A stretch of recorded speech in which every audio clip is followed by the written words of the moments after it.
How was that, Nay? How you feel? Like where are we at? We'll like see. I've been hearing that you push too much. Yeah, I've been hearing that you're heard trying that to perform more than be smart about what to do here. I heard that too, man. We'll This see, is Scoop man. City. You I'm know, getting all the scoops. everybody's excited, man. I'm just like taking it day by day. Welcome back to Foxborough Rush. There's Dianna Russini there with Stefon Diggs in a one-on-one, and we'll get into this, Jade, but you and I have been in this game a long time.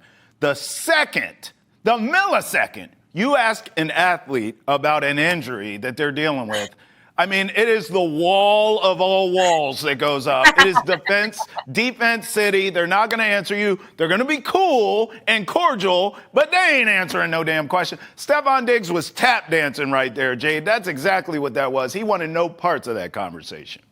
Yeah, do you blame him? Quite honestly. No.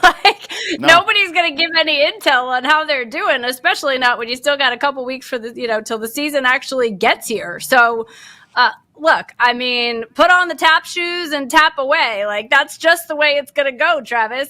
You nor I, as you just said, would expect any different. Like, we're just not going to get any real concrete answers on Steph and how he is feeling, how the knee is, and why things sort of are the way they are right now. Obviously started out so strong in camp. It was, everyone was like, oh my gosh, like, you're already here, you're cleared to play. Wow. Demonstrated some great catches, some good moves, all that kind of stuff.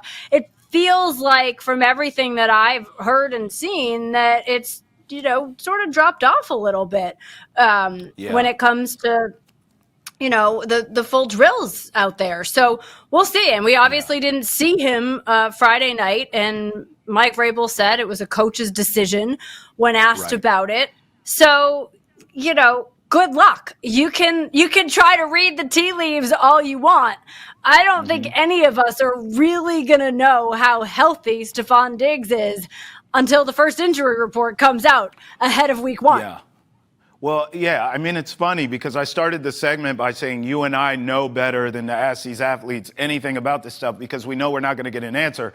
In Dianna Russini's defense, you have to ask it because this is on the heels of reports that Stefon Diggs is, quote, pushing too hard.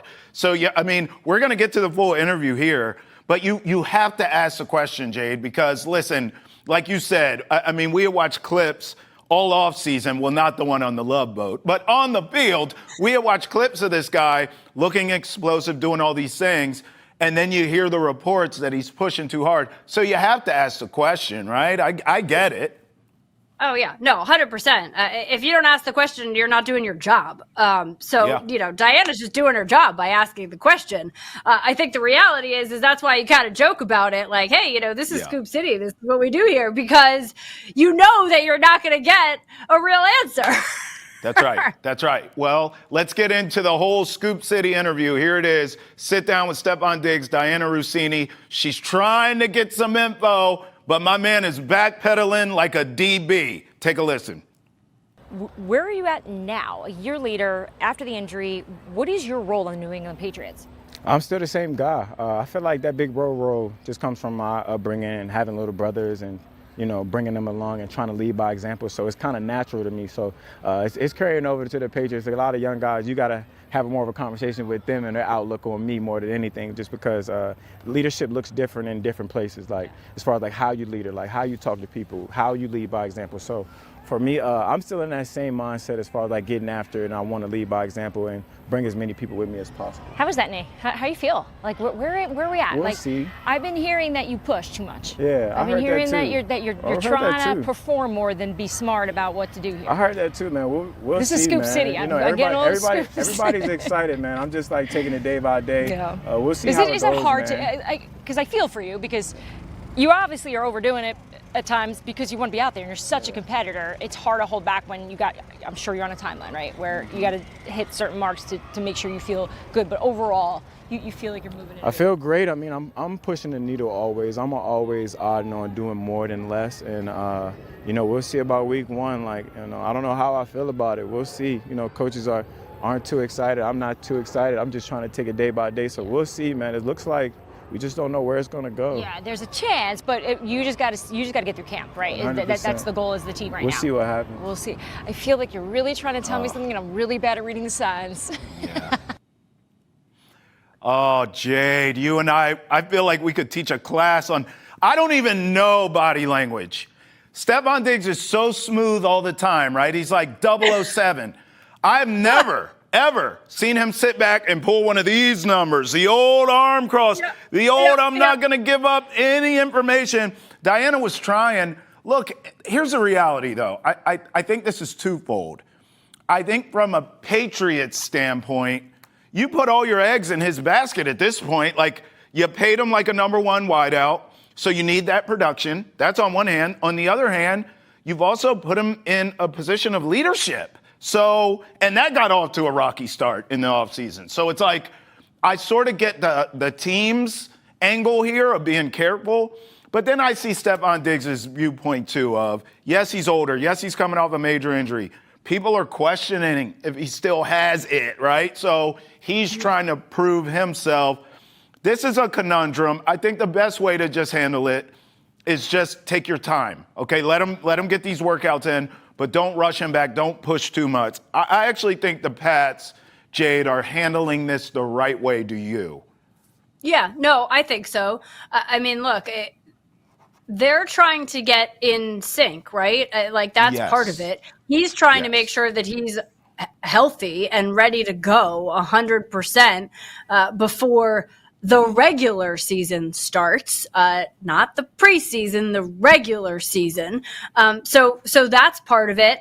And he's trying to, learn Josh McDaniels' offense and what that's going to be and what his role is. And, we talked a little bit about that on the show on Wednesday here. And, listening to the wide receivers coach talking about how, even if he's not getting the ball, even if you're not seeing it in the numbers, that doesn't mean that he's not having an impact on the field.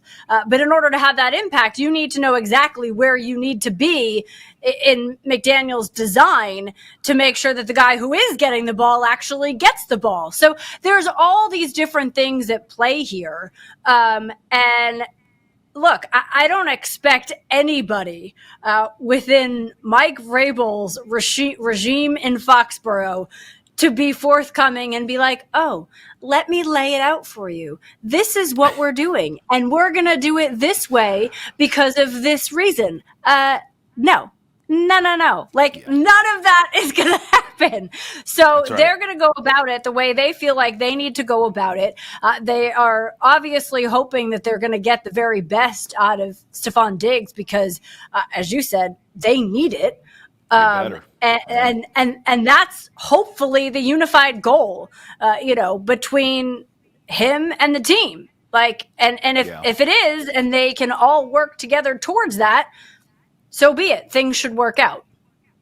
You make such a great point about Mike Vrabel's regime with this stuff because we just watched and we pointed out, you and I, how Stefon Diggs, little defensive mechanisms. I don't want to answer the question. Mike Vrabel, he just gets all spicy mouth when you ask him about Stefon Diggs and his health. Take a listen to this. A little back and forth, a little chippiness with a reporter. Listen to this.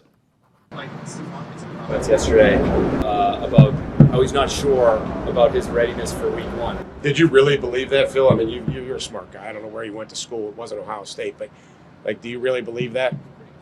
Do you really believe that, Phil, or are you just trying to bait me into something? I'm not baiting you into anything. He did say he wasn't sure he'd be ready for week one. Is there any doubt in your mind? I don't know the context in which he said it, but you'd have to help me. I mean, he's been out here almost every day. I'm excited of where he's at, and we'll see when week one comes. But he's going to practice today. Hopefully he helps us in the red zone. But we can't predict the future about week one. I just know he's going to be out there today. And he works hard and, he cares, which are two important things. Jade, one thing about those Ohio State alums. I hope I'm not offending you. I don't know where you went to school, but look, I'm from the Steph Diggs location, okay? I'm a Maryland kid, so I didn't go to the Ohio State. But one thing about the Ohio Staters, they will tell you where they went to school every chance they get. So you heard Vrabel there take a shot. But I mean, again, Jade, what do you want us to do? We have to ask the questions, right? Come on. Yeah, no, I mean, you're going to ask the question, and I believe that was Phil Perry asking the question. Look, he's there day in and day out. He knows the job. He knows he's got to ask the question. He tried to give a little bit of the background, in terms of when Diggs answered the question and said what he had to say.